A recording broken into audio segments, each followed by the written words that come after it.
Hi hello and welcome நண்பா. இது உங்கள் உண்மை என்ன. இன்னைக்கு அரசியல் வரலாற்றுல மீண்டும் ஹிஸ்ட்ரி ரிப்பீட் இட்செல்ஃப் அப்படிங்கிற மாதிரி ஒரு விஷயம் ஒன்று நடந்திருக்கு.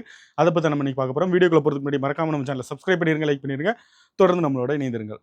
ஓகே, என்னன்னு பார்த்தீங்கன்னா தமிழக வெற்றிக் கழகம் இந்த கட்சி வந்ததுல இருந்தே பார்த்தீங்கன்னா ஏகப்பட்ட கட்சிகள் இவங்களை வந்து வளர விடாம அடிச்சுக்கிட்டு இருந்தாங்க. ஏகப்பட்ட கட்சிகள் இவங்க மேல குறை மட்டுமே சொல்லிக்கிட்டு இருந்தாங்க.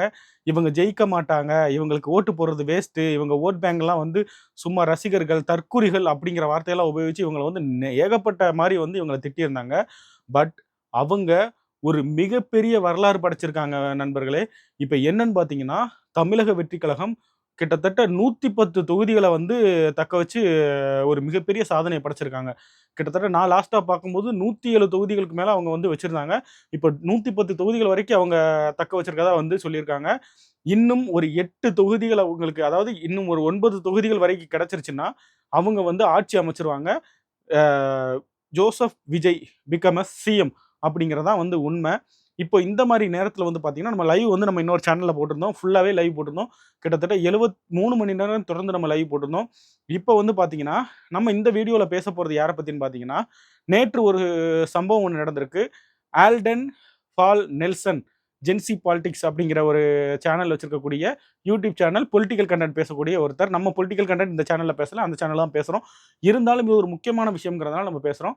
அந்த பொலிட்டிக்கல் சேனல் வச்சிருக்கக்கூடிய ஆல்டன் பி நெல்சன் அவர்கள வந்து அந்த நம்ம ராஜா பேரன் உங்க எல்லாருக்குமே தெரிஞ்சிருக்கும். ஃபேமஸ் ஃபிட்னஸ் இன்ஃப்ளூயன்சர் மற்றும் வந்து ஒரு கட்சி சார்ந்து இப்போ வந்து அடிக்கடி வீடியோஸ் போட்டுக்கிட்டு இருக்காப்ல. அந்த கட்சி சார்ந்து இவர் வந்து ஆல்டன் பி நெல்சன் வந்து வீடியோ போட்டு ஆல்டன் பால் நெல்சன் வந்து வீடியோ போட்டுக்கிட்டு இருப்பாப்ல. இப்போ வந்து பார்த்தீங்கன்னா, அந்த கட்சி சார்ந்து வீடியோ போட்டதும் இல்லாம, இவரோட அந்த ஒரு இது இருக்கு பார்த்தீங்களா, ஒரு ஒரு லேகியம். அந்த லேகியத்த சார்ந்து அவர் வந்து ஒரு 3 செகண்ட் கூட பேசல அந்த வீடியோல. 3 செகண்ட் என்னமோ பேசியிருந்தாப்ல. பேசியிருந்ததும் அந்த 3 செகண்டுக்காண்டி தாக்க வந்த மாரி இவர் வந்து வந்திருக்காரு. கையில பெரிய ஆயுதங்களோட இவரை வந்து நேரடியா வந்து தாக்கியிருக்காங்க. தாக்கினது மட்டும் இல்லாம, அவங்க வீட்ல இருந்த அவங்க அம்மா, அப்பா, பாட்டி, அவங்க அண்ணன் எல்லாருக்குமே தாக்குதலுக்கு உள்ளாயிருக்காங்க. இவர் கையில வந்து 2 ஆயுதங்களோட வந்திருக்காரு. ஒண்ணு வந்து நமது ஒரு அ ஒரு 2 ஆயுதங்களோட வந்திருக்காரு. அத சொன்னோம்னா கூட சில டைம் பிரச்சனை வரும். அதனால அத சொல்லல. 2 ஆயுதங்களோட வந்து தாக்க முற்பட்டிருக்காரு. தாக்க முற்பட்டு அவங்க வந்து கேட்ட பூட்டிட்டு இவர வந்து வெளியில தள்ளி விட்டுட்டாங்க. வெளியில தள்ளி விட்டதுக்கு அப்புறம் பார்த்தீங்கன்னா, இவர் போயிட்டு வெளியில இருந்து உன்ன வந்து நான் எங்க, அதாவது அதாவது ஆல்டன் பால் நெல்சனோட அண்ணன் ஒருத்தர் இருக்காரு. அவர் வந்து டாக்டர். அவர் வந்து இவர பிடிச்சு தடுத்ததுக்காக, அவர் வந்து வெளியில போய் நீ எங்க கிடந்தாலும் அதுக்கு நான் தான் காரணம். அந்த இடத்துல வந்து ஒரு வார்த்தைய சொல்லியிருக்காரு. அந்த வார்த்தைய நம்ம யூஸ் பண்ண முடியாது. நான் தான் காரணம் அப்படின்னு சொல்லிட்டு ஓப்பன் ஸ்டேட்மெண்ட்டா குடுத்திருக்காரு. அதுக்கப்புறம் ஆல்டன் பால் நெல்சனையும் வெளியில இருந்து நான் டேஷ் விடமாட்டேன் அப்படிங்கிற மாரி சொல்லியிருக்காரு. சரியா? அதுக்கப்புறம் பார்த்தீங்கன்னா, ஊர்க்காரங்கலாம் வந்துட்டு இது பண்ணும்போது, இவர் இந்த மாரி தொடர்ந்து கெட்ட வார்த்தைகள், அதாவது எ அந்த அவர் கூட வந்திருந்த அவர் மனைவி அவங்களும் கெட்ட வார்த்தை பேசவும், இவங்களும் கெட்ட வார்த்தை இந்த மாரி மாறி மாறி பேசும்போது, "நீ எங்க இருந்து எங்க வந்துப்பா பேசுற? பேசணும்னு சொல்லி தானே வந்தேன்னு" சொல்லி அது ஒரு தகராறாகி ஊர்க்காரர்கள் இவரை தாக்க ஆரம்பிச்சுட்டாங்க. ஊர்க்காரங்க இவர தாக்க ஆரம்பிச்சதும், இவர் வந்து தன் ஒளித்து வைத்திருந்த பேக்ல வந்து மறைச்சு வச்சிருந்த அந்த ஆயுதங்கள வந்து வெளியில எடுத்து அவங்களையும் தாக்க முற்பட்டிருக்காரு. அப்ப அவங்க பிடுங்கிட்டு இவர வந்து தர் இவருக்கு வந்து தர்ம அடி குடுத்து இவர வந்து உட்கார வச்சிருக்காங்க. உட்கார வச்சு அடுத்து இவருக்கு வந்து போலீஸுக்கு ஃபோன் பண்ணியிருக்காங்க இதுக்கு முன்னாடியே. அதன் இடையில போலீஸும் வரவே இவர் மேல வழக்கு பதிவு செய்து இப்ப ராஜா பேரன் கைதாகி சிறையில் இருக்கிறார். இதுதான் வந்து நடந்திருக்கு. அடுத்து பார்த்தீங்கன்னா, இன்றைய தமிழக வெற்றி கழகத்தோட அந்த ஒரு வெற்றி இருக்கு பார்த்தீங்களா?